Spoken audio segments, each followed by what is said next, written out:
The scripture reading for this morning comes from the book of Ruth, and it is chapter 4, verses 1 to 10.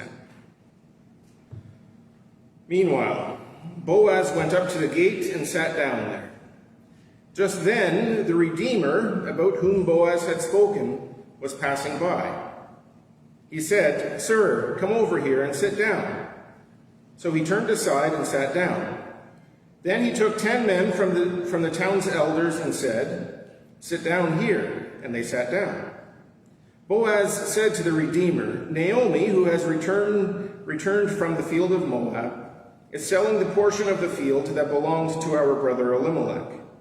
I thought that I should let you know and say, buy it, in the presence of these sitting here and in the presence of the elders of my people. If you will redeem it, redeem it.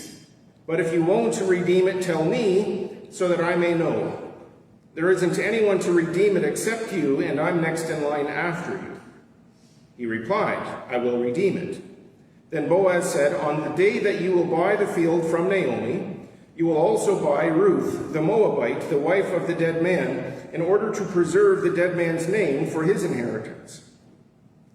But the Redeemer replied, "Then I can't redeem it for myself without risking damage to my own inheritance. Redeem it for yourself. You can have my right of redemption because I'm unable to act as Redeemer." In Israel, in former times, this was the practice regarding redemption and exchange. To confirm any such matter, a man would take off his sandal and give it to the other person. That was the process of making a transaction binding in Israel. Then the Redeemer said to Boaz, "Buy it for yourself," and he took off his sandal.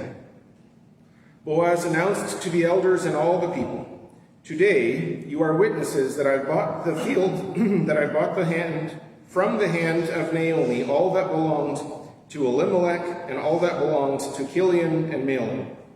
And also Ruth, the Moabite, the wife of Mahlon, I bought to be my wife to preserve the dead man's name for his inheritance, so that the name of the dead man might not be cut off from his brothers or from the gate of his hometown. Today you are witnesses." So I'm continuing my sermon series for the summer, Traveling Vicariously. And I know some of you have been traveling, but probably none to as tropical a location as the focus of today. I chatted with Tom Puvong this week to get an update on their summer. They had a visiting professor from Waterloo to give a series of lectures or seminars on the Old Testament. And I had chatted with Tom about this, and he explained that there's sort of a network of pastors that they're learning together, studying together, supporting each other in their work. And they were excited to learn, but they don't really have a lot of resources nearby. And so this, through Mennonite Church Canada Witness Connections, this partnership was made available.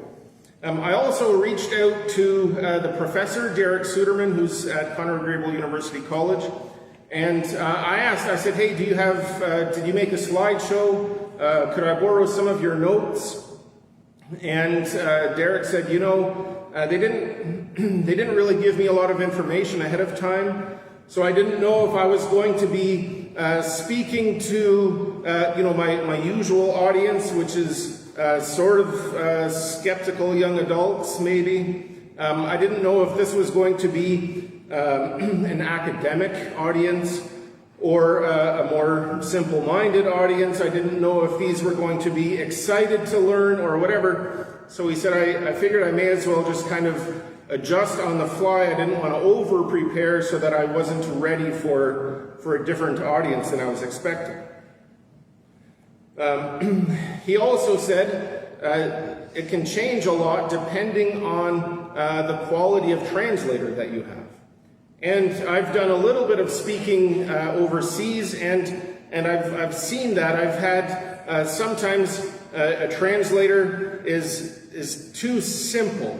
They just kind of capture the bare essence of what you're saying, and then when I would keep preaching, then all of a sudden, a paragraph later, there would be a really long explanation, and the translator would say to me later on, "Oh, yeah, I thought you were going in a different direction, and then when I realized you were changing things, I had to reword it. So it takes a gifted speaker to be able to improvise with a translator. Any sense of momentum or flow, all of that depends on the quality of translator. But Derek said Tom was a great translator and was able to be clear and consistent, and there was an engaged audience, and he was really excited about that. He also did some travel to different parts of Thailand and said Tom was also a great tour guide, which some of us have experienced.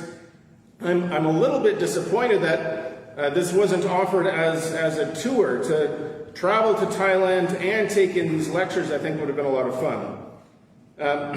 But the pastors who were there were excited to learn. Tom said that there was like a scheduled time slot of 3 hours where Derek would teach and the people would take notes. And they came to the end of the 3 hours, and Tom said, okay, well, we're at the end of the 3 hours, so we can wrap up. But the people said, no, keep going. You were on a roll. Continue explaining that point. So that might not resonate with your university experience. Certainly doesn't resonate with any of... I think if I got to 3 hours, nobody would say, yeah, keep going. If I get to 35 minutes, I know I've lost a lot of people. So Derek had a lot of fun. Tom thought it was fantastic, and so I thought I would relay some of the ideas, even if I can't capture all of the content. So Tom's highlights of the conference was that they had been studying the Old Testament together, these different pastors, and even for a lot of us, we've grown up in the church, we've heard Old Testament stories, and it still feels very patchwork. You know, within the Mennonite tradition, we have a lot of experience of patchwork quilts. We just take these images that don't quite fit and we sew them together, and it kind of works. But when we tell a story, we sometimes want it to flow smoothly. And Tom said for him and a lot of the pastors there, it's sometimes difficult to see a smooth connection between all of the different parts of the Old Testament. So that's what they asked Derek to do, and they were really happy with the way that he did it. But another thing that was a highlight for them was that they were able to see Jesus in more of the Old Testament than they expected. And a lot of times, even for us too, it feels like the Old Testament is very different from the New Testament. That the Old Testament is full of violence, full of violent, warmongering kings and angry priests and neighboring enemies that are set on destruction. And there's sort of this assumption that the Old Testament is just law-based. Everything is about the legal codes, and then in the New Testament, all of a sudden we have grace and freedom.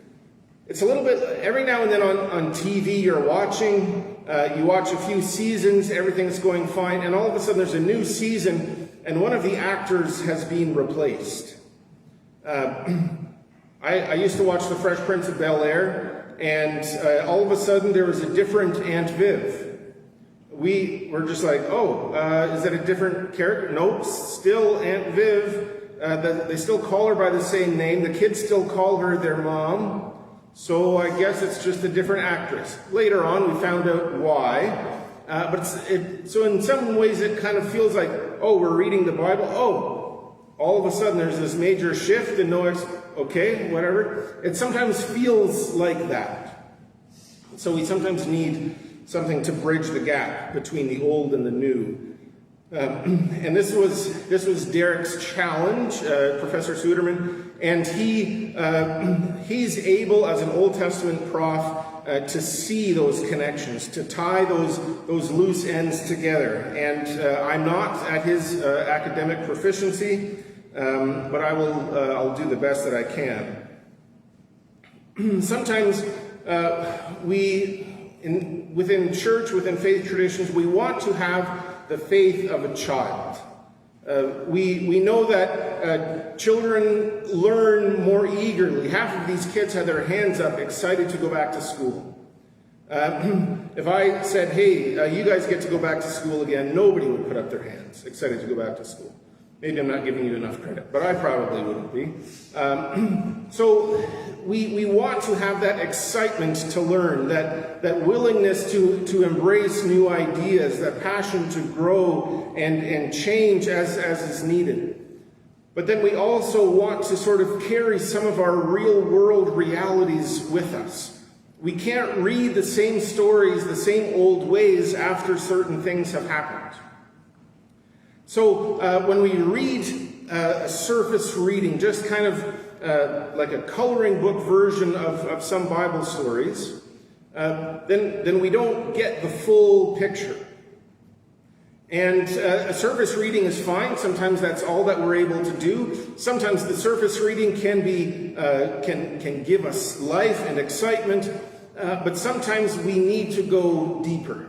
And when we go deeper, then we're able to tie some of those ends together. And there are a number of themes that are consistent from the Old Testament to the New Testament. And many of those themes, I would say, are consistent with our experiences in life, and some that I'm going to focus on today. Many of us have experience following politics, and a new politician comes on the scene and they have new excitement, they have new ideas, and they're going to bring a new vision to politics, and we're excited about it. And then they get into power, and it's the same old thing. The leaders that are put in power over us, whether we do it or it's somebody else, they break their promises. They don't live up to the potential that they showed during the election. They disappoint us. We see the same pattern throughout the Old Testament and the New. And also, sort of connected to that is we are, from time to time, we have an opportunity to hold on to power ourselves. And it could be through being appointed to positions of power. It could be by getting a hold of wealth that gives us opportunities to make decisions that impact other people. And when we hold on to that power, when we cling to that as a way of defining ourselves, giving meaning to ourselves, oftentimes when we cling tightly to that power, it actually makes us harder. It makes it harder to help other people. Studies consistently show that people who win the lottery 2 years out have almost none of the money left. Their lives have drastically changed. They have almost none of the same friends. Money doesn't make things better all the time. Power doesn't make us more virtuous. In fact, many of us would argue it does the opposite. And so we see this in throughout the Bible, Old and New Testament, that King David was simple, was virtuous, was a man of honor and integrity, and then he becomes king, and then all of a sudden strangers that are connected to him that he doesn't really like end up dying. And he takes whatever he wants, and somehow this man of simplicity and virtue becomes just one more power-hungry leader. These themes are consistent in the Bible, in our lives, and the answer to those themes, I would say, is Jesus. So as an example of that, I want to have a look at the story of Ruth. So Rick, if you could get us to the first, there's a scripture passage that I want to show. A lot of times, ancient stories would include some kind of genealogy. And that way, people reading the stories would say, okay, now I know who this is, who this person is.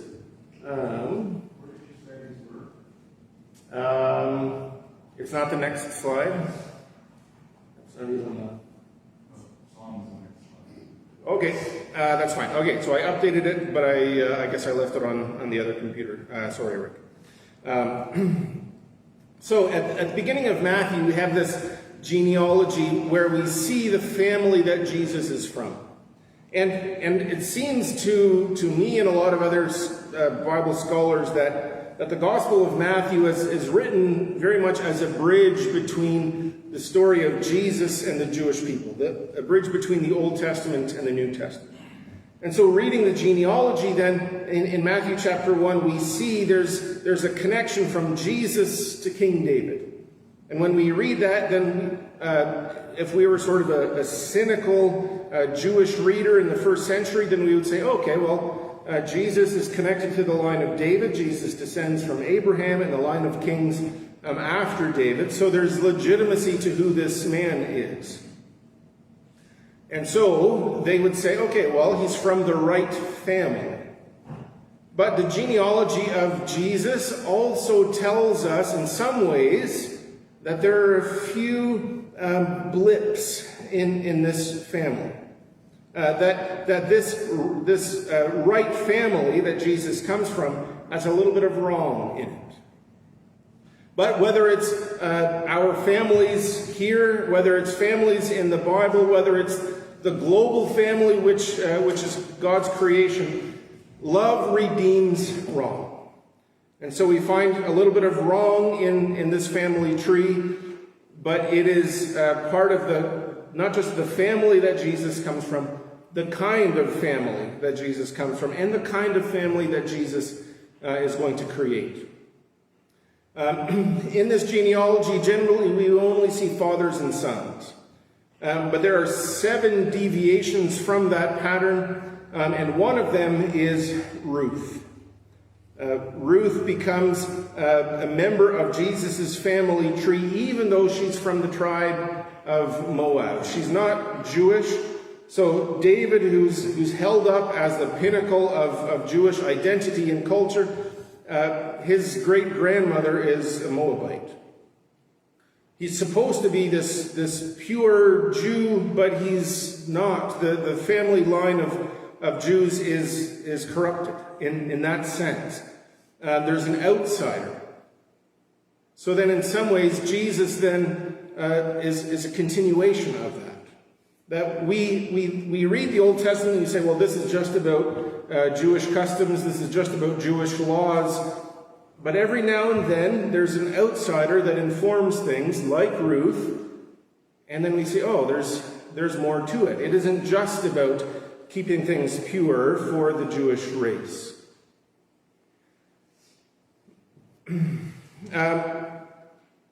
So then, when we get to the story of Ruth, again, on the surface reading, Ruth is a beautiful romance.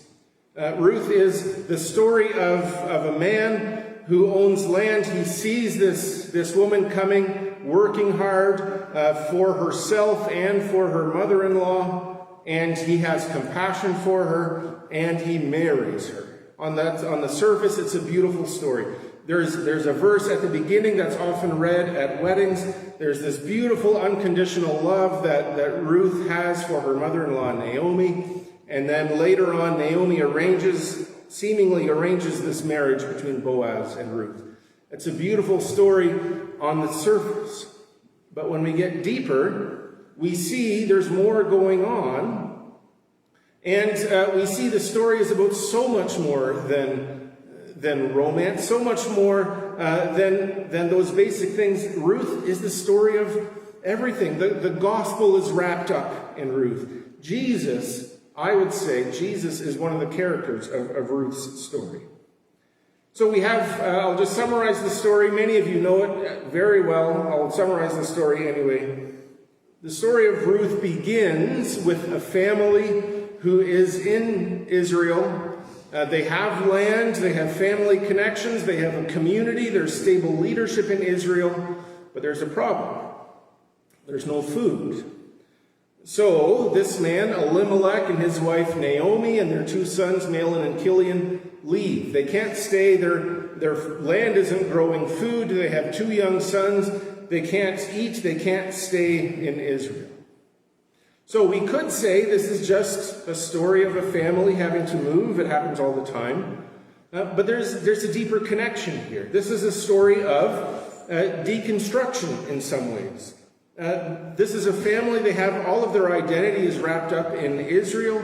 All of their hope is wrapped up in the stability and the fertility of Israel. But it doesn't work anymore.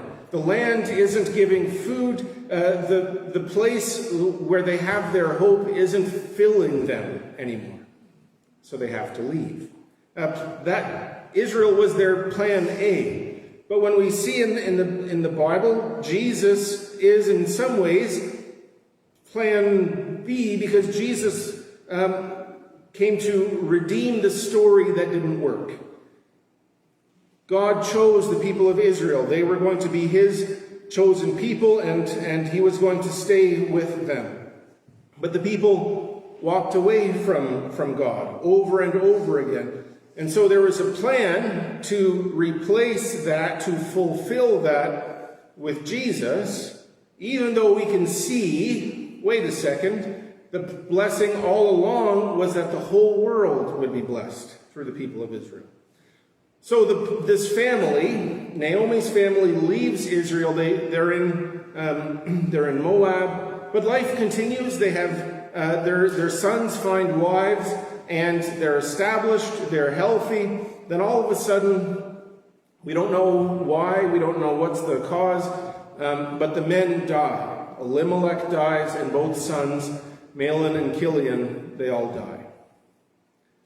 So then what happens? We could speculate on how they died. Life is often more difficult for immigrant workers, and so that could be a connection there. But now Naomi is on her own. She has no husband to gather food for her, and she has no sons to protect and provide for her either.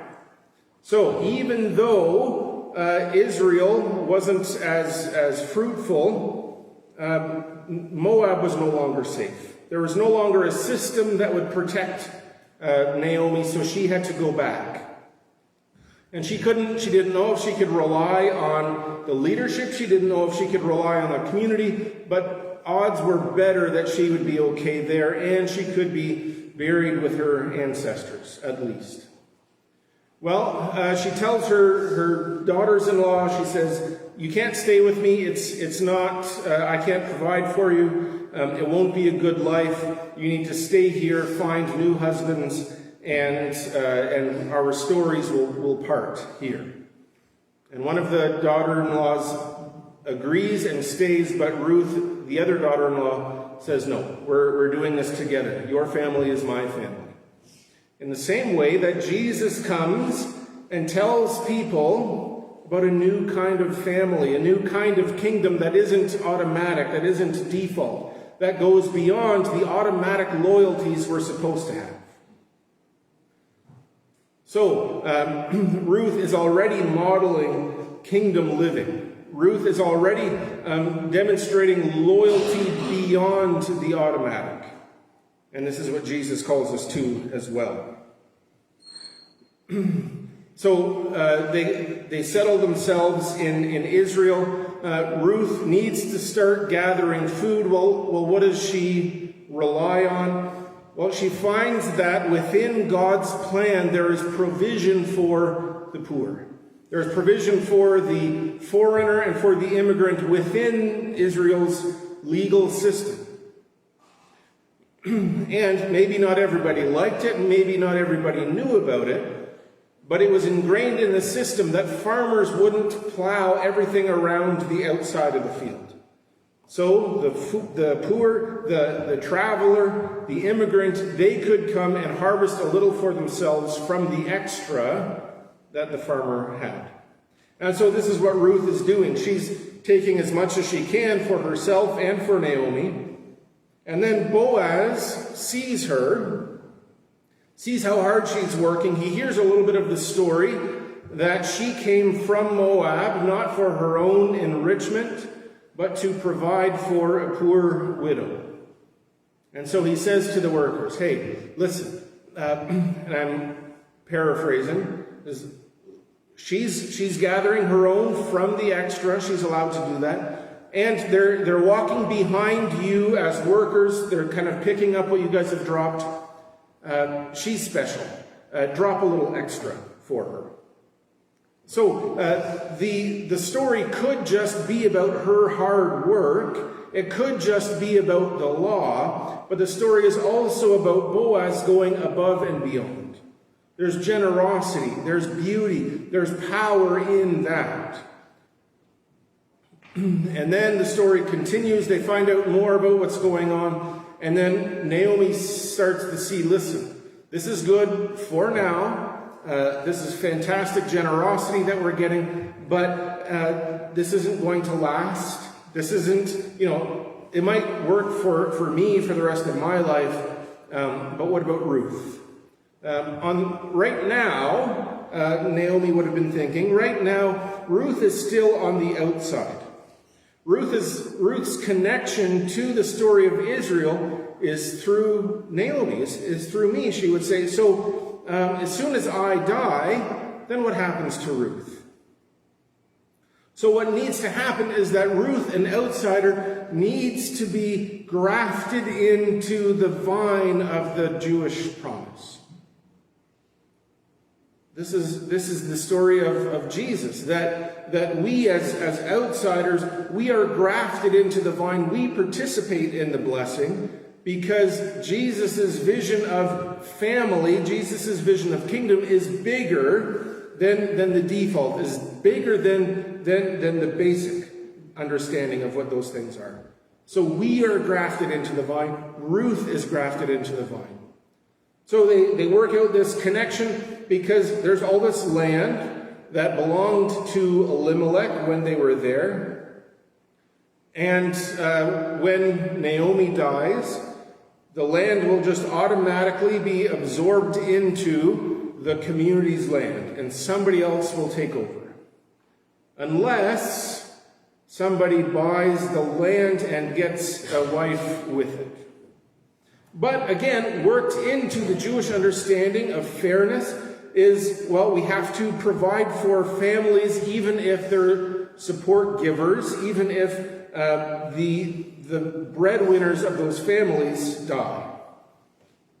So Boaz understands this system and says, okay, somebody has to buy this land, and if they do, they will marry Ruth, and then maybe Ruth can have a son, which will sort of make things right with the family, which will redeem the dark past that the family has had. But Boaz knows the system. He says, okay, well, there's a guy higher up the ladder than me, closer to Elimelech in the family tree. So he goes to this guy, some of our translations say the kinsman redeemer, the redeemer from the family. And he explains the situation. This land is available. It's good land. And the first people who have the rights to buy it are in the family. You're in the family. You're first in line. He says, okay, that sounds good. I'll buy it. That'll help my bottom line. I can get more food and wealth for my family. But then Boaz says, but there's a catch. There's still a family connected to it. And so if you buy the land, then you also get this woman as your wife, and any children you have with her will then inherit the land after you die. And then he says, well, no, wait a second. If I get that land, I want it for me and for my kids. I have an obligation to my family, to my children. I have to preserve my name. I have to preserve my identity. But what happens? He says no, Boaz gets it. And then when we read the story, we don't even know the kinsman's name. He's acting to preserve himself. And he has a position of power and wealth and authority, and he has the opportunity to use that wealth to benefit somebody else. And he says no. Then Boaz, who's second in line, who doesn't have to follow automatic loyalty, who chooses to go above and beyond the law, we know his name, we know his story. Their story together is grafted into the story of Jesus.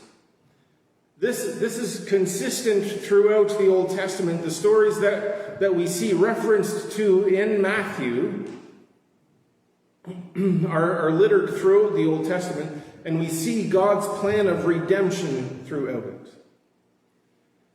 So this isn't just information about who Ruth was. It isn't just information about that particular family, and it's a good thing it worked out for them. This is a challenge for us. We see Boaz went above and beyond. He showed more love than he had to. He showed more generosity than he had to. And because of that, his name survived. His name carries on. But the kinsman redeemer had the opportunity, he let it go, and now his name is forgotten, even though he was a person of greater prominence and presumably greater wealth. It's also a reminder to us that our stories can be redeemed. In this story, we see a beautiful example of a family whose plans had to change. They had their plan to stay in Israel. This was their family land. This was who they were as Jewish people. They were supposed to stay, but they couldn't. Their plan A didn't work out. And then when they got to the new land, then Elimelech dies, Mahlon and Chilion both die. Plan B was to stay in Moab, they married Moab women. They were going to have these mixed children, and everything was going to continue on. Their plan B was to be fruitful and to survive in Moab. Plan B didn't work out. And so, reluctantly, Naomi goes back. It's her last option. It's her last chance. And when she went back to Israel, when she went back to the God of her forefathers, then there was redemption. And in your story, you might have set out carefully laid plans of who you were going to be, of where your life was going to go. That was your plan A, and you did that thoughtfully, and you did that prayerfully, and it didn't work out. And then you dusted yourself off, and you made a plan B, and plan B didn't work out. And then you look and you say, God, what's happening? I've done this for you. I've done this so that I can provide for other people.